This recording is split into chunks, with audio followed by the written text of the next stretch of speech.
E já estamos no ar em mais um programa Elgue Você, sempre com aquele compromisso de trazer informação com credibilidade. E eu agradeço demais a essa oportunidade de poder estar aqui com vocês. E o nosso programa de hoje está sensacional, minha gente. Já confere aí. As pessoas estão me valorizando por algo que é apenas a realização de um sonho meu, que eu faço, que eu sempre fiz pra mim, por mim, sabe? Um prazer, né? Faz parte da sua vida. A medalha é algo muito rápido. Entendi. Mas a graça realmente está em ter condições de treinar, sabe? E pra mim é o mais importante, é o treino. Os pulmões são os órgãos do corpo humano que tem o único órgão que tem uma circulação própria. Nessa circulação, que é exclusiva do pulmão, é que ocorre essa oxigenação. Então, tudo que chega no pulmão, em partículas finas, passam para a corrente sanguínea. E aí o dano é geral, é sistêmico que a gente fala. Tudo isso e muito mais aqui no Elgue Você, que já começou.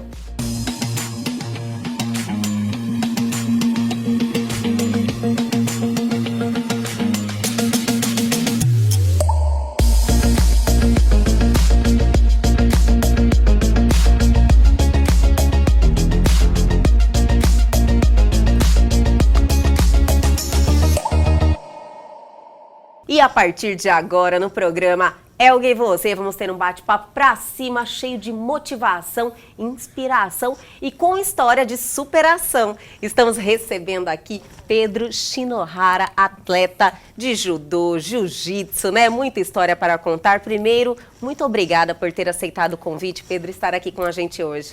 Eu quero agradecer pela oportunidade. É sempre legal usar esses momentos para divulgar o nosso esporte. E mostrar que hoje em dia a luta já não é como antigamente, eu acho também, né? Que a gente precisa mostrar que tem muito conteúdo envolvido. E isso é verdade, Pedro. Você falou algo assim que já me chamou a atenção de início. Eu acredito que foi um amadurecimento em relação ao esporte, né? A visão das pessoas.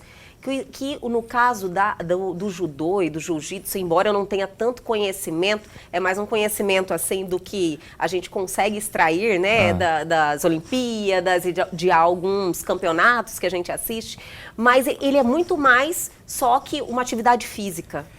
Na verdade, o judô que eu aprendi é um judô extremamente tradicional. O meu pai é o meu professor, então desde que eu nasci eu treino com meu pai. E o meu pai teve 3 professores na vida, os 3 vieram do Japão. Então, assim, se a gente buscar a origem do esporte, o judô ele não foi criado para ser uma modalidade esportiva, foi criado, a ideologia do fundador é de se tornar desde o inío, o judô a finalidade era uma matéria escolar. Olha. Então, o judô é muito mais do que um esporte, é um estilo de vida. É uma construção de uma personalidade, de valores também, é o que eu percebo. Mais ou menos. Não, esse é o objetivo do Jigoro Kano, quem inventou o judô. Infelizmente, o que eu percebo também que tem acontecido hoje em dia é usando a desculpa de se tornar muito profissional, estão se perdendo os valores. Então, você acredita que está num processo inverso agora? Eu acredito que o ganhar hoje em dia está se tomando uma proporção muito maior e algumas coisas estão se deixando para trás, que são os valores que a gente aprendeu, que eu tive a sorte de ter aprendido com o esporte. Então, essa essência está se perdendo. Apenas na busca por ser campeão. Não, mas nós vamos resgatar a essência aqui, que esse é o nosso trabalho. Mostrar o quanto de benefício tem a prática do judô, do jiu-jitsu também. Eu acredito que o jiu-jitsu, ele sofre um pouco de preconceito. Ou é só impressão minha? Na verdade, eu não vou dizer que é algo universal, mas eu tenho ótimas, excelentes referências no jiu-jitsu. Eu treinei no Rio de Janeiro, eu treinei aqui em Cuiabá, eu treinei nos Estados Unidos, com pessoas que eu tenho uma admiração muito grande, porque fazem o jiu-jitsu como eu aprendi no judô. Às vezes, meu pai ele é um pouco extremista na parte de ser rigoroso, né? Nem tanto assim, mas muito parecido com a forma que eu aprendi o judô. Entendi. Então, eu acho que um tempo atrás foi necessário. O jiu-jitsu criou esse estereótipo da agressividade, da briga de rua, porque lá atrás foi a forma que quem adaptou o jiu-jitsu japonês para se tornar o Brazilian Jiu-Jitsu, o jiu-jitsu brasileiro que a gente pratica hoje em dia, eles precisavam mostrar a importância daquele novo esporte que eles estavam lançando. Entendi. E como eles precisavam, chocando o mundo. Então, assim, desafiavam outros atletas de outras modalidades, que foi a forma que eles acharam para se projetar. Entendi. Então, foi necessário por um momento. Uma estratégia de marketing, então. Foi, mas com muita efetividade. Tanto é porque se não tivesse efetividade... Virou uma febre também o Sim. jiu-jitsu, né, Pedro? Nos Estados Unidos tem muitas academias, então eu acho assim, foi uma estratégia usada lá atrás, mas que hoje, os profissionais que estão hoje em dia em frente de muitas academias, também não vou dizer todas, mas em muitas academias, já entenderam a necessidade da profissionalização. Então, hoje já não tem as aulas, pelo menos onde eu treino, por exemplo, já não são aulas ensinando você apenas a lutar. São aulas com muito fundamentos, muita didática sobre a importância do esporte para o ser humano. Olha, que então, eu acho que isso realmente já ficou para trás. E quem não se adequar a isso, vai sair do mercado também. Professores de jiu-jitsu que não entenderam que o esporte ele tem sim um valor muito social, não só esportivo como social, muito rapidamente ele vai acabar saindo do mercado. Eu acredito que o mundo vem ganhando essa consciência, eu acredito em vários segmentos, né, Pedro? Eu acho assim que se teve, em todos os momentos a gente pode extrair coisas boas, né? Sim. Então, se teve algo que a pandemia nos ensinou foi a importância da atividade física. Então, o que todo mundo sempre fala assim, mas é que eu não gosto de tal modalidade. Fala assim, mas você precisa buscar alguma coisa que te faça bem. Sim. Porque quando você tiver alguma modalidade, alguma atividade esportiva que você goste, você vai se familiarizar tanto com isso que eu acho que o esporte, a atividade física, ela é algo que assim, quanto mais você faz, mais você quer fazer. Então, eu entendo.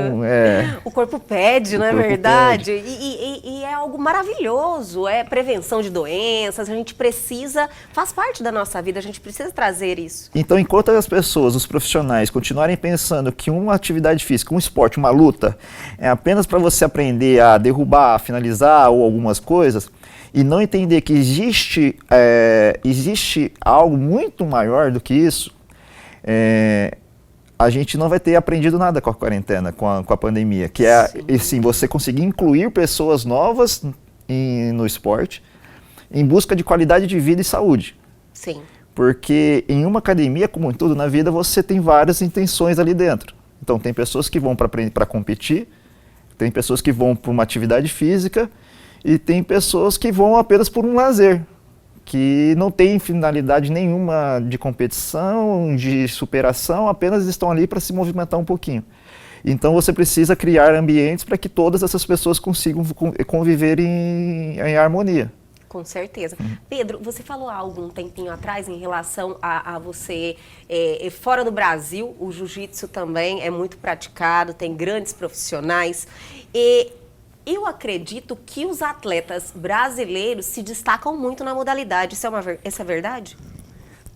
Tanto no judô quanto no jiu-jitsu. O judô é um dos principais, o Brasil é um dos principais países do mundo no judô, que é uma modalidade extremamente praticada no mundo inteiro, Sim. tanto que ela é olímpica. E apaixonante, viu? A gente assim já quer ir para os treinos, assistir uma luta e falar, eu já quero lutar judô.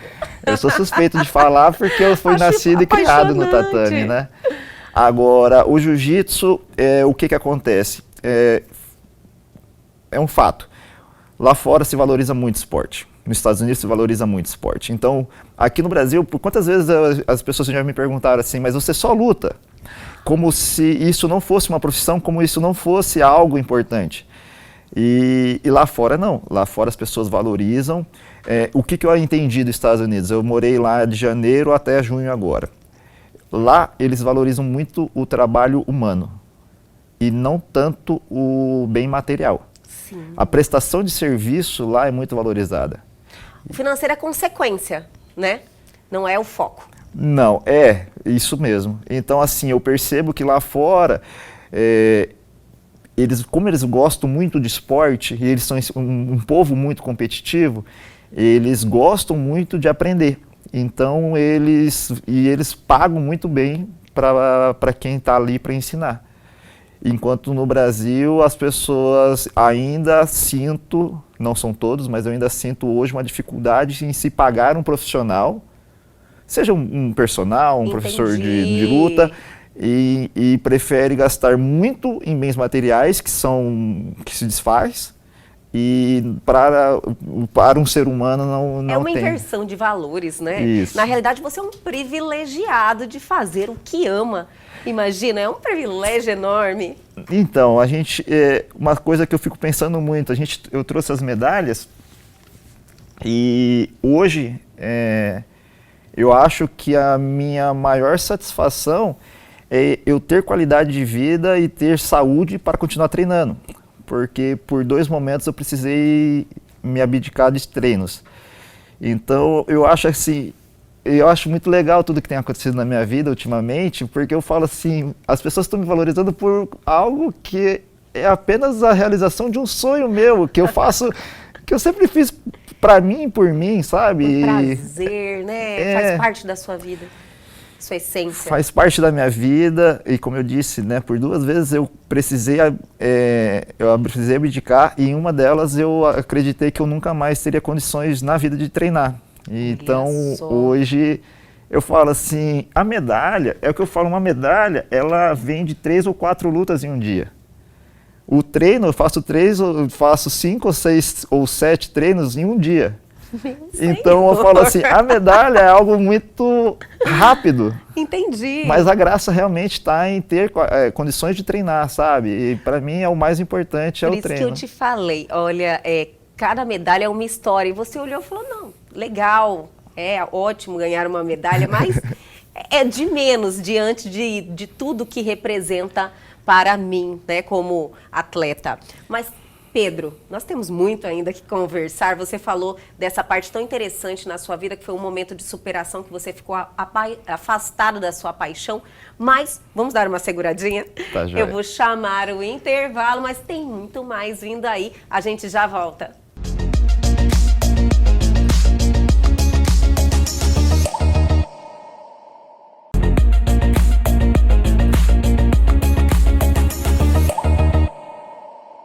Estamos de volta hoje recebendo Pedro Shinohara. Agora estou falando certíssimo, não vou errar. Pedro, que prazer te ter aqui. Realmente é muito bom ter esse bate-papo, mostrar para as pessoas que viver praticando o que ama, viver assim, construindo algo com propósito, a vida é diferente, fica mais leve, não é verdade? Com certeza. Então, paramos no bloco anterior falando deste momento da sua vida. Você ficou 10 anos afastado? Foi isso? Na verdade, eu conquistei a faixa preta de judô na idade mínima permitida, que são 16 anos. E naquela época eu acabei tendo que decidir em me tornar profissional como atleta ou me tornar um professor. Entendi. Foi a minha primeira grande decisão na minha vida, eu acredito. E o esporte, ele demanda muito fisicamente e financeiramente, principalmente. Fisicamente nunca foi um problema porque a gente sempre treinou muito. Mas o financeiro é algo que a gente não consegue controlar. Sim. E isso eu estou dizendo em 2004 e 2005. Em 2004 eu fiz a prova da faixa preta, fui aprovado. Em 2005 eu tive que definir. Então lá em 2005 eu precisei... Hoje em dia não tem tanto incentivo, eu não consigo perceber uma facilidade de se conseguir incentivo de empresas ou enfim. Tanto no privado quanto no público, né, Pedro? Isso. Eu não consigo ver isso, esse incentivo. Então, em 2005 era muito menor, muito mais difícil ainda. Então, eu acabei pensando que eu me tornar um atleta profissional naquela época, eu ia... era algo de um risco muito grande, porque, por exemplo, eu treinando saudável é uma coisa, mas e se eu machucasse? Entendi. De onde viria a minha renda nesse momento? Mas enfim, várias coisas, e aí eu decidi que me tornei professor. Então, me tornei professor, entrei na faculdade, sou formado em economia pela UFMT e comecei a trabalhar. E quando eu comecei a trabalhar, eu falei, agora eu consigo ter o dinheiro para eu pagar minhas viagens e os meus treinos. Sim. Aí surgiu a segunda vez que eu precisei abdicar das competições, porque a cada treino forte que eu fazia, numa sequência um pouco mais prolongada, vinha crises de dor da minha hérnia de disco. Hérnia. Isso. Nossa. E assim, aí eu treinava um pouquinho, vinha dor. Treinava mais um pouco, vinha dor. E eu tive crises absurdamente sérias, de crises de eu não sair da cama, isso novo, né, com 20 e poucos anos, crises assim. E aí começou que a primeira grande crise surgiu, a segunda grande crise veio depois de uns 2 anos, a terceira grande crise depois dessa segunda foi diminuindo o tempo, até que começou a ter crises praticamente todo mês eu tinha muitas crises. A cada treino forte eu tinha muitas crises de dor. Nossa. E foi a hora que eu falei, então acabou, fim da linha, eu realmente não tenho mais condições de competir. Competir vai ser algo que eu vou só acompanhar meus amigos, meus alunos. E então para mim isso realmente não dá mais.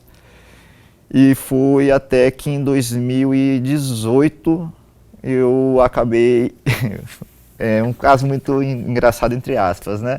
Eu adoro. Eu fui fazer a ressonância porque eu estava com uma crise, uma nova crise. E quando eu saí da máquina da ressonância, tinha 2 pessoas paradas olhando. E aí eles estavam conversando. Aí quando eu comecei a andar, daí um falou pro outro, tá vendo? Eu falei que ele andava. Olha só. Aí o outro foi se apresentar, que era o médico que fazia o laudo. Enfim, para resumir, ele falou assim, a sua coluna, eu sou professor universitário. Sim. Se eu pegar a sua imagem e colocar na prova do final de semana, o gabarito é coluna de paraplégico.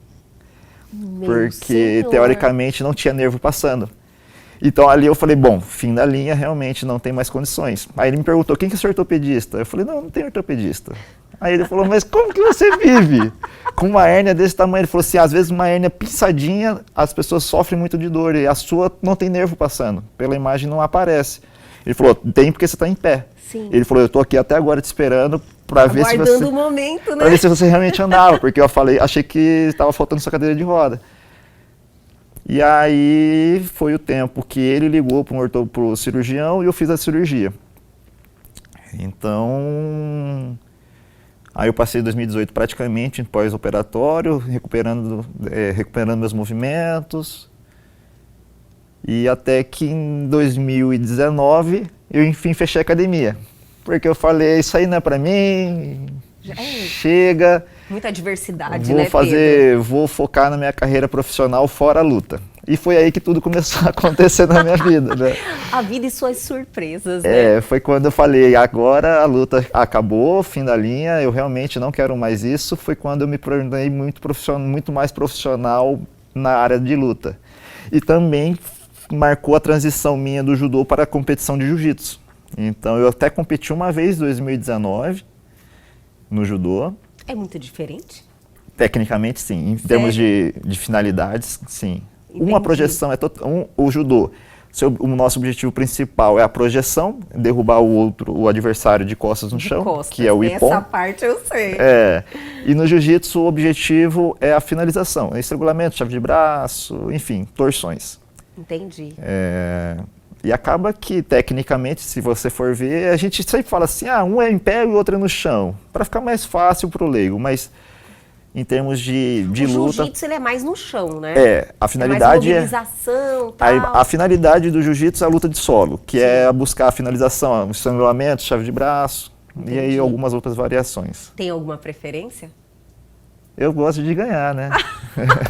Eu gosto de ganhar, não importa como. Adorei, não importa se é judô, não importa se é jiu-jitsu. Não. E essas 5 medalhas já foram desse novo momento. Então, como eu disse, eu comecei a treinar jiu-jitsu de verdade, assim, treinar regularmente em 2019.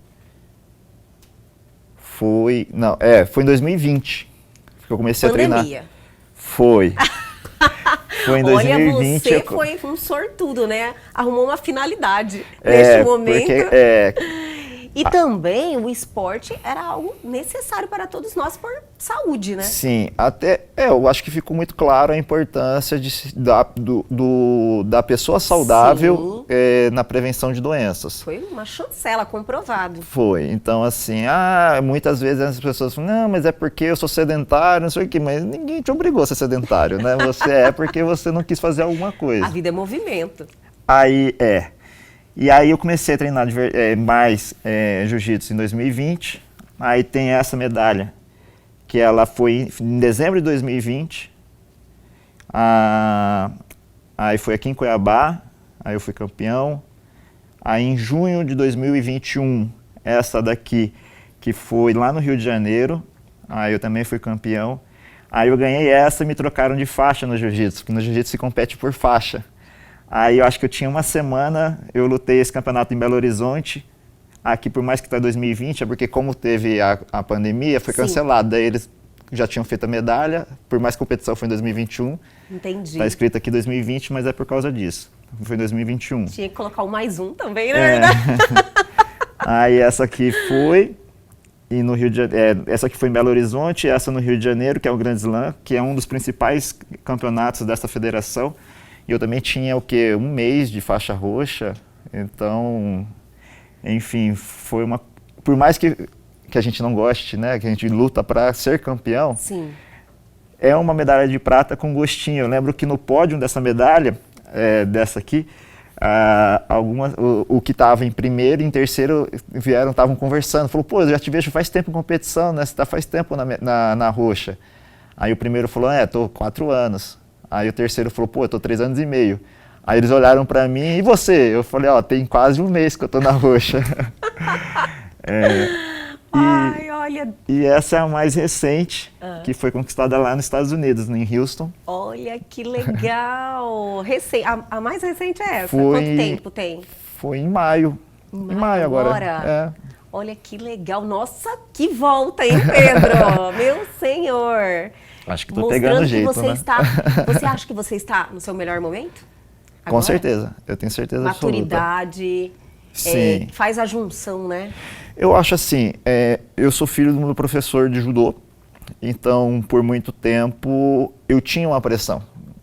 Por mais que eu tive uma base muito boa do meu pai e da minha mãe, de sempre me colocar muito tranquilo com relação a isso. Sim. Que eu não tenho responsabilidade. Tanto é que eu falo para todo mundo, o meu pai, em todas as competições, eu competia muito no judô, coisa assim, de 2 a 3 vezes por mês. E meu pai, ele sempre falava uma coisa para mim, em todas as competições que eu ia. Falava assim, vá e volte sem nada. Não volte com a sensação que poderia ter feito algo de diferente. Não importa a medalha que você vai trazer, se vai trazer ou se não vai trazer. Eu quero que você vá e faça o seu melhor. Sim. E volte sabendo que deu tudo o que tinha lá. Olha que maravilha. Porque qual que é a grande mensagem que ele queria me dar? Que a competição, na verdade, não é eu contra o outro. É eu ser o melhor que eu posso. Eu apresentar a minha melhor versão dentro do tatame. Então, isso na época eu não entendia. Porque na época eu só queria ser campeão, era a única coisa. Mas depois, refletindo, teve uma competição, eu era criança. E é muito engraçado, porque eu saí da área, fui campeão, entrei no pódio, ganhei a medalha, a primeira coisa que eu fiz, eu tirei, e se eu não me engano, essa medalha eu dei para alguém. Olha só. Porque eu ganhei fazendo contragolpe e fazendo golpes não tão bonitos. Então eu não me sentia merecedor daquela medalha. Então ali eu aprendi a frustração de eu não ter dado o meu melhor e mesmo assim ter ganho. Assim como teve uma competição em Brasília, que assim, eu acho que eu fiz 6 ou 7 lutas, derrubei, eu acho que ganhei 6 por ippon. Na final eu perdi por muita coisa simples, pro cara que ele tinha sido campeão brasileiro, então assim, o cara estava muito bem. E ali eu fiquei em segundo, mas eu lembro que nessa competição eu não aguentava de felicidade, porque eu sabia que eu tinha feito muito mais do que eu acho que eu era capaz de fazer naquela época. Então, na verdade, depois eu refleti e falei assim, cara, realmente a competição não tem nada a ver com o meu adversário. É o que eu saio pensando de mim mesmo da competição. Entendi. Então... Mas para chegar a esse nível é muita reflexão. Principalmente que, lógico, você falou várias vezes, fez referência ao seu pai, existia uma pressão? As pessoas colocam isso, Na né? verdade- Sendo filho de quem você É. que é uma pessoa, uma referência, mas eu acredito que a sua trajetória te fez chegar a esse momento, né? Na verdade- E com muito apoio da sua família, lógico. Sempre tive muito apoio dos meus pais, dos meus irmãos também. Na verdade, infelizmente, umas coisas que eu escutava quando eu era campeão, é que eu não fazia mais que obrigação porque eu era o filho do professor. Não E se acredito, o ser humano é complicado. E se eu perdesse, era uma vergonha, porque o filho do professor não pode perder. Eu sou apaixonado pelo judô. Eu digo assim, na minha vida existe Deus, que é acima de tudo, e indiscutivelmente. Existe a minha família, e eu considero o judô na mesma linha hierárquica do que a minha família. Então por isso que eu falo para todo mundo, quando eu dou uma aula e quando eu treino, na verdade, eu penso que eu não devo uma satisfação para o meu professor ou para o meu aluno, seja de jiu-jitsu, meu professor, ou meu aluno de judô. Eu devo uma obrigação com o esporte. Então, por isso que eu acho que eu me dedico, não é que eu me dedico muito, é que eu tenho tanto amor e respeito pelo esporte que eu não consigo fazer isso mais ou menos. E por que que eu acho que... Eu comecei a refletir isso agora, quando eu voltei dos Estados Sim. Unidos. E eu cheguei à conclusão que assim, eu nunca quis agradar nenhum aluno. Porque eu corro o risco de ter algum aluno com referencial muito baixo. E o pouco que eu der, ele ficar muito feliz, eu achar que eu sou bom o suficiente. E aí eu paro de querer evoluir, paro de querer crescer. Então eu sempre penso como eu posso ser o melhor possível para o esporte. Porque aí eu nunca me posiciono, nunca vou me estagnar, nunca vou achar que eu já sei o suficiente, o que eu posso parar. Então eu acho que eu devo um respeito muito grande pelo esporte, por tudo que ele me proporcionou. Eu sei que eu tive umas sortes que são difíceis de ter, entre aspas, né? Olha, sorte, a preparação e a oportunidade. Sim, por isso que eu falei entre aspas. Sorte. Porque eu também sei do meu diferencial, eu Sim. sei que eu não sou um profissional da média e eu sempre tive muita dificuldade em falar de mim. E não falo isso como prepotência, é por reconhecimento do meu trabalho. Sim. Então eu tenho um pouco de dificuldade de falar, mas assim, eu também sei o amor que eu tenho por isso, a diferencial que eu consigo demonstrar nas minhas aulas, nos meus E treinos. olha, falou muito bem aqui. Eu tenho certeza que conquistou uma legião de fãs que respeitam o seu trabalho, a sua dedicação e se contagiaram com tudo isso que você nos mostrou hoje. Quero te agradecer demais por ter vindo aqui, enfrentado então você falou que é um pouco tímido, né? Tem dificuldade em falar de você, mas falou bem demais. Fiquei muito feliz de conhecer um pouquinho a sua história. Tenho certeza que nossos telespectadores também. E as portas estão abertas aqui. Mais uma conquista que puder vir aqui contar pra gente, eu ficaria muito feliz, viu, Pedro? Agora em setembro tem 2 competições, em novembro vai ter outra. Espero trazer Nós estamos bons aqui torcendo torcendo por você. Pedro, foi um prazer Muito te obrigado. conhecer um pouquinho da sua história e logo, espero que logo você retorne aqui ao nosso programa. Muito obrigado pela abertura, muito obrigado pela oportunidade de poder falar um pouco do esporte, que é algo que eu amo tanto, que respeito tanto. E que se isso tocar alguém e resolver dar uma chance para o esporte, começar a querer treinar, eu tenho certeza que busque uma academia que você se familiarize, que você concorde com a cultura da academia e pratique alguma coisa que você vai, eu te falo, vai mudar a sua vida. Ai. Não importa a modalidade que faça. Que maravilha. Obrigada mais uma vez.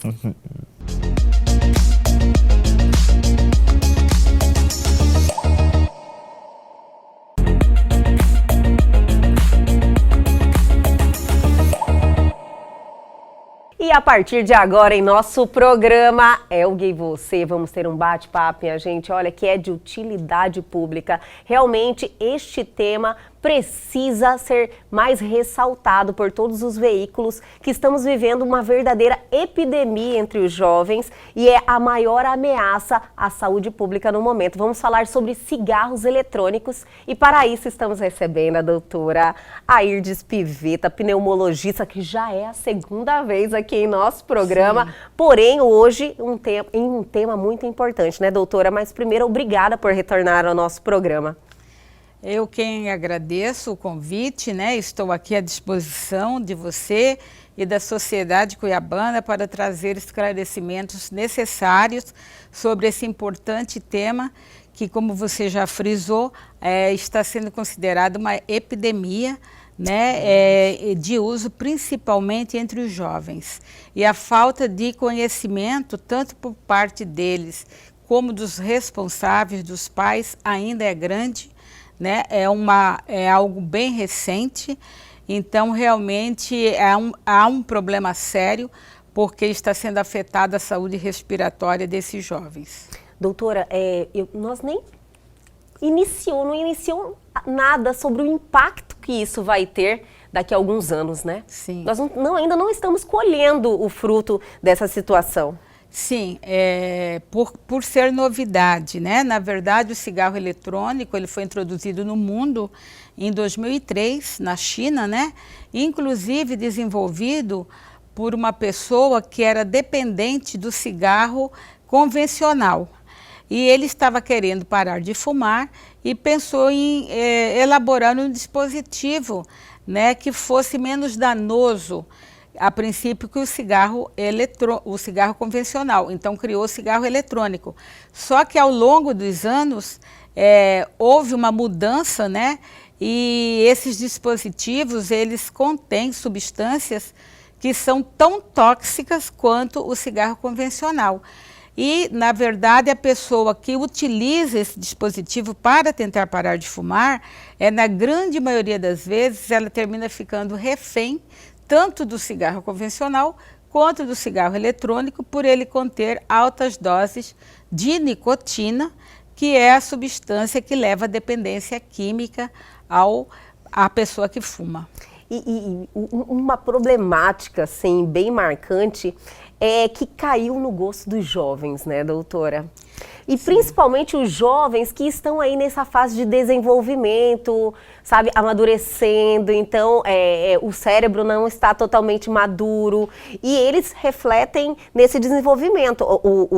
Os danos que o cigarro eletrônico causa, além dos problemas no sistema respiratório, também causa um impacto no desenvolvimento desse adolescente, desse jovem, na sua maturidade e eles problemas, né, doutora? Sim, na sua área cognitiva inclusive, isso, né? Porque os poucos estudos que vêm sendo realizados já mostram que, dependendo do consumo, pode haver uma desaceleração no desenvolvimento, tanto do cérebro quanto dos rins. Olha e as substâncias são cerca de 60 a 80, vai depender muito do que se contém o líquido, né? Que é o cartucho que eles utilizam, eles levam também a outras doenças respiratórias, também a câncer, né? Já está comprovado a associação com câncer de pulmão, de esôfago, de estômago e bexiga. E também, por ser substâncias voláteis, algumas delas, à base de etileno glicol, causam uma inflamação grande do pulmão e pode levar a quadros agudos de injúria pulmonar, que é uma pneumonite aguda grave, e a óbito. Muitos casos, inclusive, já foram registrados, né? Inclusive aqui em Cuiabá, infelizmente, tivemos vários relatos de pessoas que foram internadas por causa dessa inflamação no pulmão e que realmente causa um dano muito grande. Sim, dependendo então do grau, né, dessa inflamação, hoje denominada de EVALI, né? EVALI, que é o nome? É uma injúria pulmonar, né?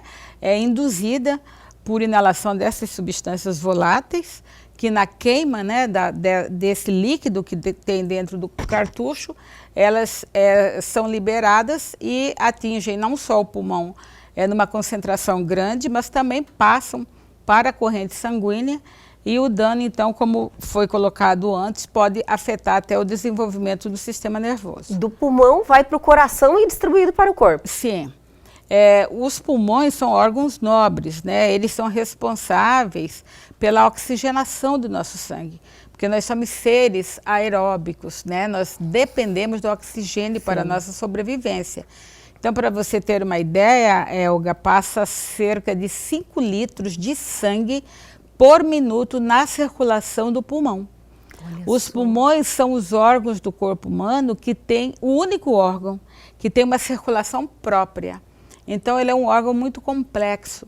Nessa circulação, que é exclusiva do pulmão, é que ocorre essa oxigenação. Então, tudo que chega no pulmão, em partículas finas, passam para a corrente sanguínea. E aí o dano é geral, é sistêmico que a gente fala. Entendi, doutora. E a questão, como a doutora falou, falam que é menos nocivo porque não tem combustão, né? Diz que você não precisa acender o cigarro, que é um vapor natural, tudo isso é mito, né, doutora? É mito, na verdade é fumaça mesmo. É fumaça. E tem uma fumaça combustão. que pode conter de tudo ali, né, doutora? Exatamente. Tem combustão porque ele funciona com uma bateria de lítio e a temperatura que essa bateria atinge chega a 350 graus Celsius. 350. Então pode ter inclusive lesão oral, né, de lábio, de língua, que são os cânceres de via oral pela essa alta temperatura. E essa alta temperatura transforma as substâncias que estão ali naquele líquido em substâncias ultra finas e que são substâncias que chegam lá na intimidade do pulmão, causam essa inflamação aguda, um edema, né? E compromete, então, não só os mecanismos de defesa do pulmão, e a pessoa desenvolve pneumonias, a própria pneumonite química pelas substâncias, e ocasiona, né, uma diminuição geral na oxigenação do sangue durante o uso do dispositivo. E como eu frisei antes, nós somos seres aeróbicos. Sem oxigênio, nada funciona bem no nosso organismo. Então, ocorre dano dos vasos, né? E com todas as suas consequências em função da diminuição da oxigenação. Doutora, eu percebo que você, comparando ao cigarro convencional, né? Os índices que contém de nicotina são extremamente mais elevados no cigarro eletrônico. Sim. Então, e o consumo por quem faz uso do cigarro eletrônico é muito mais constante, porque eles se sentem à vontade de fumar em locais fechados, dentro de carro, dentro de casa, se tiver na aula, tipo, tem adolescentes que levam para a escola. Sim. Então, assim, está disseminado isso totalmente. Para você ter uma ideia, teve uma pesquisa, né, que avalia a saúde do escolar, que é o PENSE, uma pesquisa de abrangência nacional. Em 2019, ela foi realizada e a região com maior consumo de cigarro eletrônico foi a região centro-oeste. Meu senhor, não sabia, doutora? Sim, os jovens entre 13 a 17 anos são os principais consumidores. Em relação à escola privada, esse número é um pouquinho maior, mas quase que semelhante da escola pública, em torno de 24,5% na escola privada e 23,9% dos jovens de 13 a 17 anos da escola pública também já experimentaram o cigarro eletrônico. Como você frisou antes, ele atrai os jovens por quê? Porque envolve uma tecnologia. E hoje nosso mundo é tecnológico, né? E a novidade também, a né, novidade. Doutora? E eu acredito que os adolescentes também se empoderam fumando. Com certeza. Lembra antes que as propagandas, e vamos falar de propaganda também, um pouquinho na sequência, mas antes o cigarro era algo que dava poder às pessoas. Sim. Quem fumava era descolado. Era associado a uma independência, autonomia, a um glamour. As propagandas eram fantásticos. Demais. Associavam inclusive com esportes, o que é uma incoerência. Doutora, né? eu fiz um talk show falando sobre isso com dois oncologistas e eles me falaram, e eu fiquei assim impressionada, por isso que eu quero inclusive repetir sobre isso, que antes o cigarro, eles falavam que fazia bem para gestantes. A senhora acredita nisso? Pois é. Tipo uma estratégia de marketing, isso assim, está se repetindo com o cigarro eletrônico. Sim, é a mesma estratégia, sabe? A mesma estratégia, e isso vem da indústria tabagística, né, porque... Que são as mesmas, né, doutora? Sim, a mesma, porque a patente desse cigarro eletrônico Já lá em 2007 já foi adquirida por uma multinacional tabagística inglesa e hoje as indústrias de tabaco são as maiores produtoras. Olha né? só. E o problema maior que eu vejo no Brasil é que esses jovens estão consumindo um cigarro eletrônico que eles não conseguem avaliar a procedência, por ser proibido no Brasil, o que é extremamente correto. Então é proibido, a Anvisa proibiu nesse mês de agosto. Esse mês de agosto agora foi realmente proibido. Sim. Antes tinha esse mercado aí, né? Paralelo sempre teve, na Sim. verdade era proibido, mas não se dava muita ênfase. Aí foi trazido novamente para avaliação e eles continuaram com essa política da proibição. Então é proibido o comércio, a venda, mas as pessoas adquirem facilmente no mercado paralelo, Sim. na internet, e até aqueles que viajam fora do Brasil às vezes trazem e vendem. Sim. Né? Então, assim, você não tem controle da procedência e você não tem garantia do que realmente você está consumindo. Podemos falar mais sobre isso, doutora? Claro. No próximo bloco, vou chamar o intervalo, mas no próximo bloco vamos falar de tudo que pode conter nesses dispositivos com a doutora. É bem rapidinho, a gente já volta.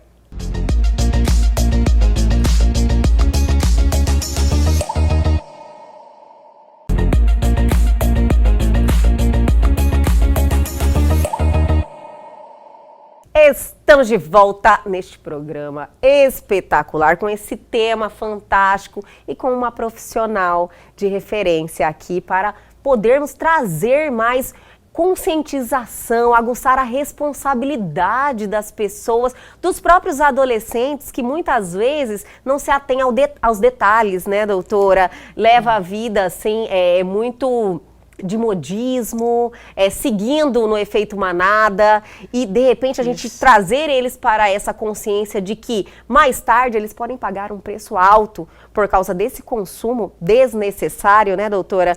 Eu acredito que a gente é um ganho para a sociedade a gente poder debater esse tema. Olha, é de extrema importância, Elga. Esse alerta tem que ser um alerta contínuo, né? Parabéns, então, por você abordar esse tema, mas como eu disse, tem que haver um movimento e a Sociedade Brasileira de Pneumologia, ela inclusive foi bastante atuante lá com a Anvisa para que realmente não fosse liberado o uso, em função dos danos que a gente sabe que ocorrem. Que hoje já então, assim, fato, né, doutora? E já tem alguns estudos pontuais mostrando que o jovem que consome o cigarro, usa, né, o cigarro eletrônico, ele tem uma chance 3 vezes aumentada de se tornar um usuário do cigarro convencional.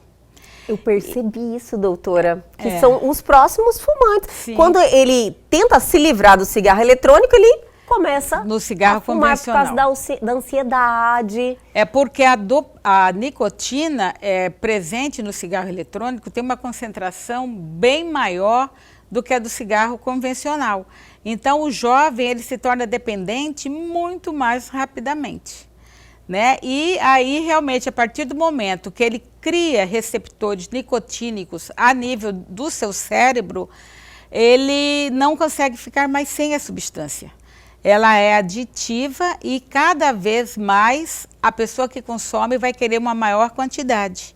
Entendi. Então, por isso que a pessoa que começa com uso ocasional, logo ela se torna dependente.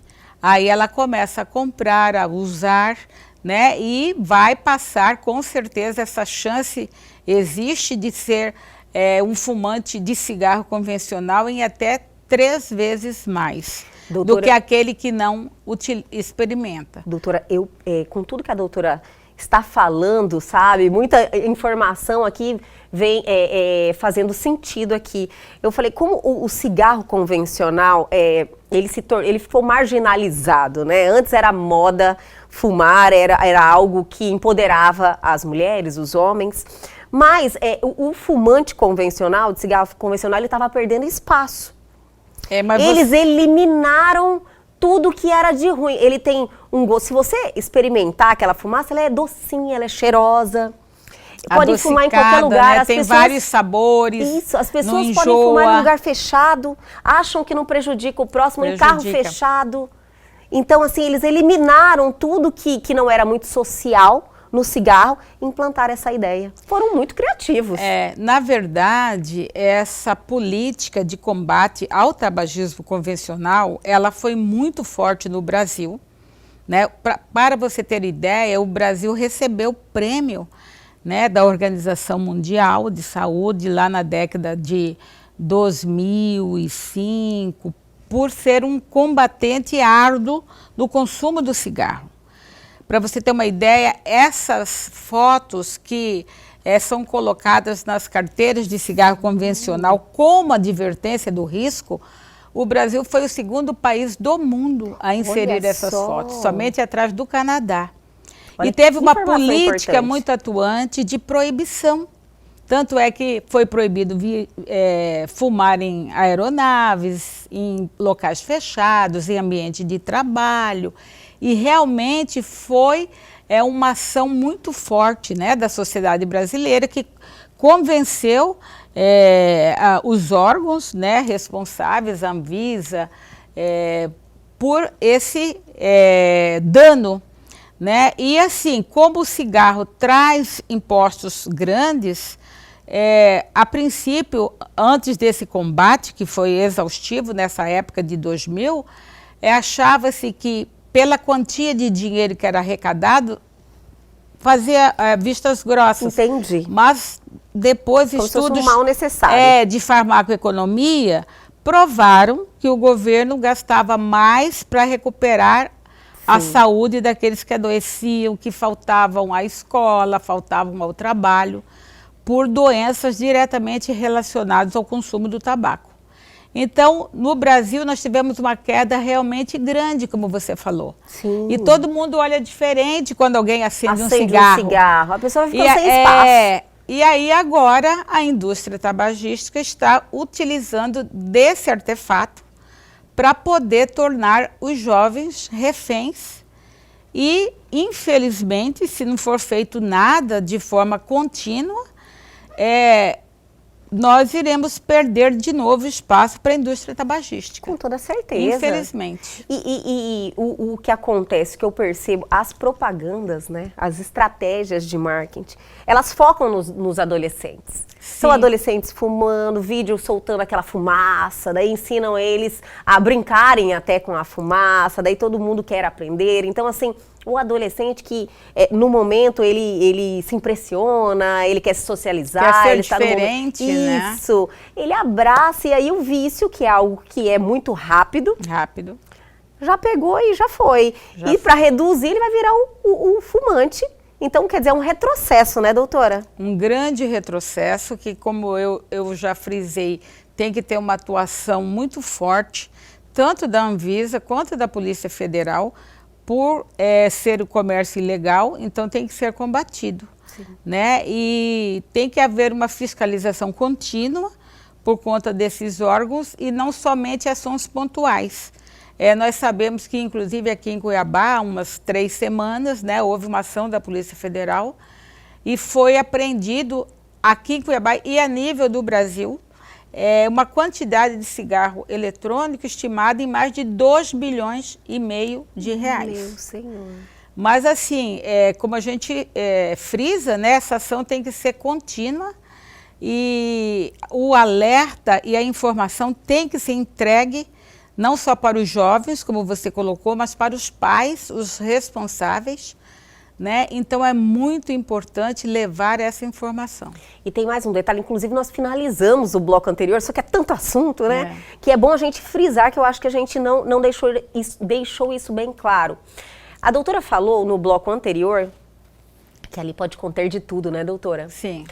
Nas minhas pesquisas, eu vi que ali tem antidepressivo, até antibiótico foi encontrado, doutora. Como assim? Inibidor de apetite, por incrível que pareça.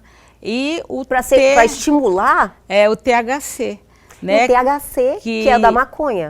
Que é a maconha, né? É a fração, a parte, né, fracionada da maconha, que é a alucinógena. E ela é comercializada de forma oleosa. E eles acrescentam nesse líquido, então levam a uma pneumonia aguda no pulmão, um dano alveolar difuso, uma pneumonia lipoídica, né, que compromete as trocas gasosas. Então o paciente pode ir a óbito.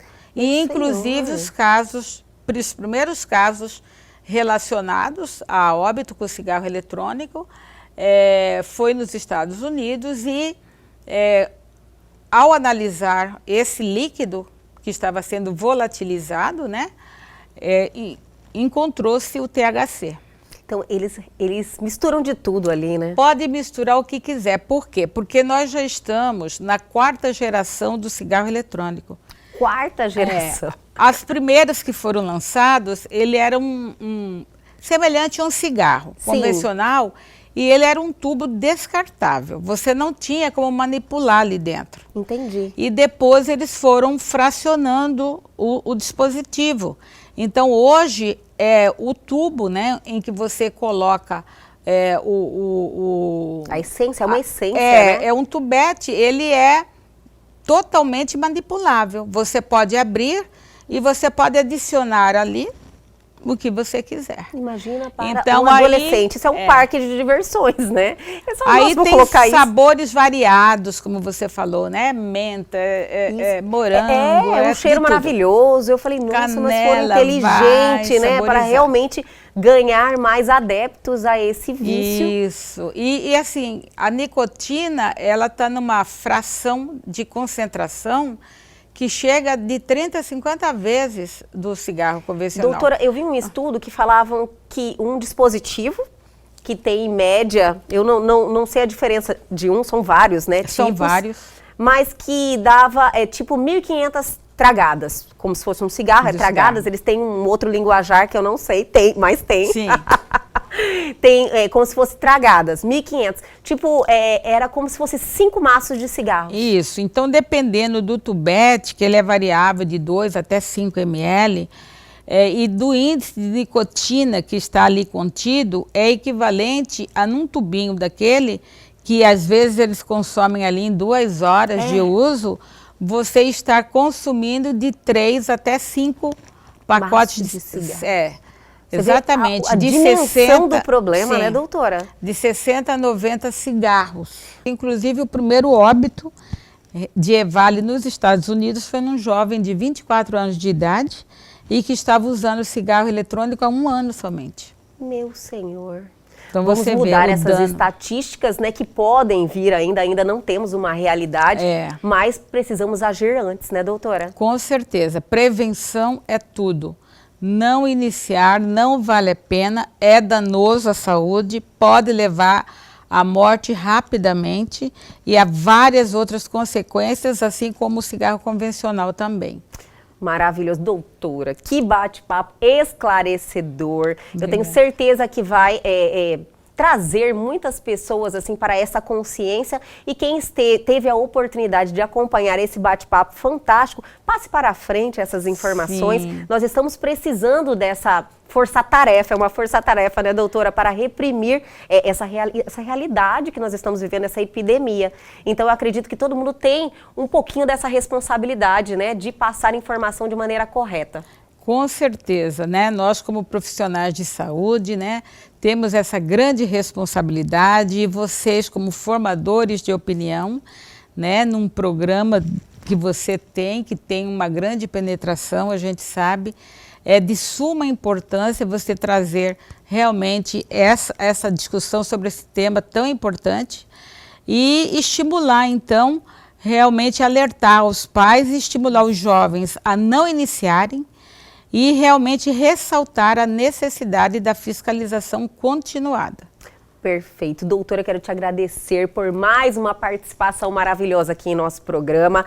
Logo, logo estamos de volta aqui com mais um tema sensacional. Com certeza já vou pedir um horário na agenda da doutora. E até a próxima, doutora. Eu que agradeço o convite, estou à disposição sempre para lhe atender e atender a sociedade cuiabana. Obrigada, nós só agradecemos. E o Elgue Você de hoje fica por aqui, mas calma que tem muita coisa ainda nesta semana. Perdeu algo, quer entrar em contato com a gente? Atenção à oportunidade, pegue seu celular agora, faça o teste, aponte a sua câmera ao QR Code que está aí na sua tela, vá direto ao nosso Instagram, deixe lá uma mensagem para nós ou para o nosso canal no YouTube, que tem um conteúdo sensacional lá te esperando. Aguardo vocês amanhã aqui na TV Pantanal, canal 22.1.